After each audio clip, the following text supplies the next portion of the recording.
In my pinned post, I talk about the Hegelian dialectic and how we are right now in a clash between dialectics, where the ancient Platonic dialectic was about consuming other people's worldview to create a dominant hierarchy, and how the Hegelian dialectic flips that on the view to create a more individualistic society where people can exist in their full authenticity with each other. And I would like to talk about that in the context of the witch wound. So what a lot of people don't realize is that a lot of our relationship issues right now really have to deal with specifically the witch wound. This was the witch trials in Europe, and there are witch trials also that continue on right now around the world, has created such a stain on our society, because women and children are supposed to be protected because they carry the future of humanity. And this is ingrained in our biological blueprint to always protect women and children, because without women and children, there will be no future of humanity.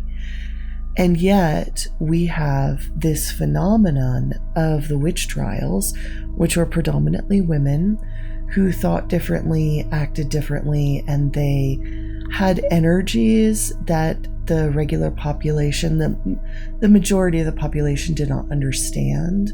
So not only were they held on trial for doing something spiritual that would have put them in line with, let's say, mystics and prophets in religious texts. A lot of the witches in Europe were doing things similar to Moses, Elijah, Jesus, Muhammad, Buddha.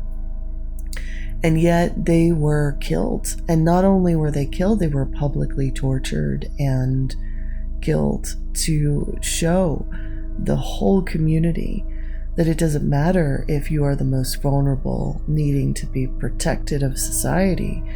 You would be put on display and killed for just being different.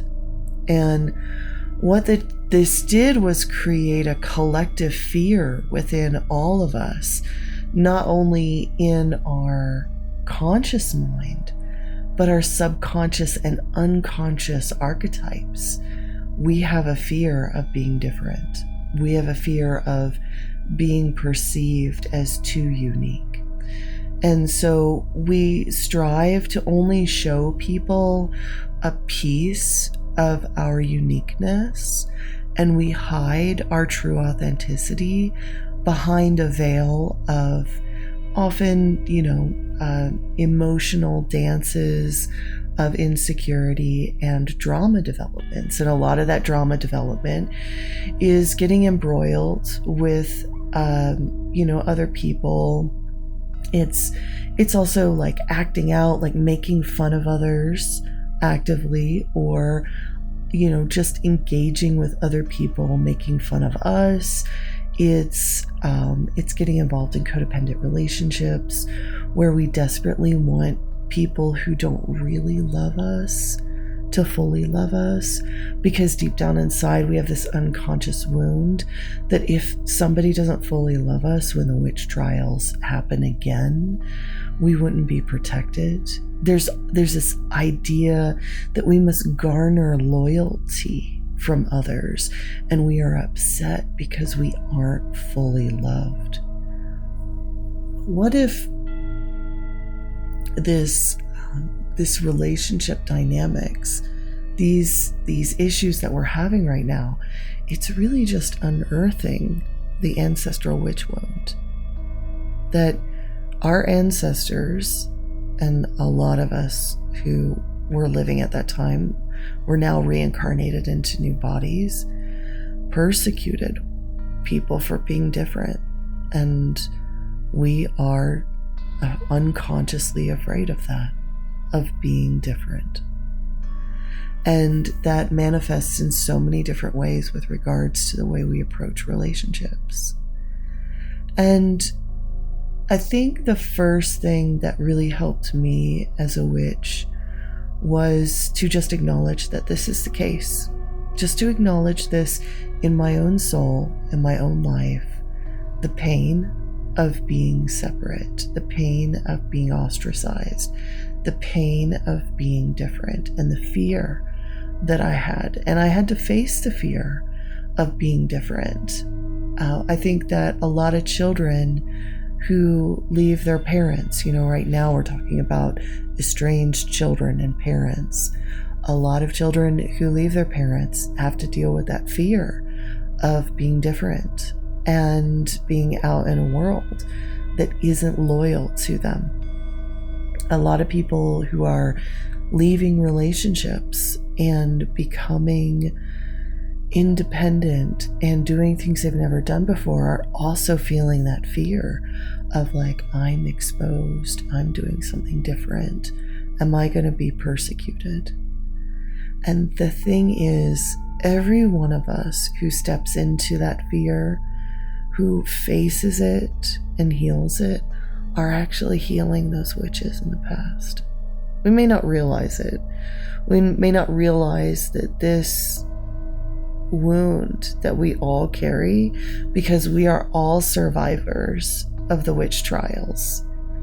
Everyone living now is a descendant of the accusers.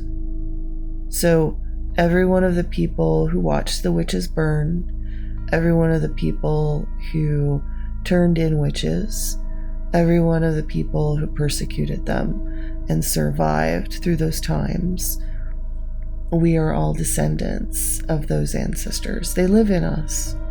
They live in our cells, in our DNA. And because of that, they feel fear at our difference. They feel fear at our soul's uniqueness. Our very ancestry trembles at the sight of our authenticity. So if you find that your authentic self and your expression of your true self gives you a tremendous amount of fear, know that it is most likely your own ancestry within your body that is afraid of you. Your body is afraid of you. And it has to do with what our ancestors did to women who thought freely, to women who chose to heal instead of harm, to women who chose to speak up instead of be silent, to women who were creative and powerful and magical in a world that feared magic. So if you find that the more you step into authenticity, the more your body crumbles under you, the more you struggle with your emotions, know that it is merely your ancestors within you who are afraid that you are becoming the very thing they tried to kill. You're becoming the witch. The best thing you could do is stand in the flames and let them face what they have created. Nurture your body through the process. Take care of you. Take care of your physical health. Do what you can, but always strive to walk towards a more authentic and whole future for yourself. You will find that you will walk out of those burning times. It takes time, but you will get through those fires. Good luck.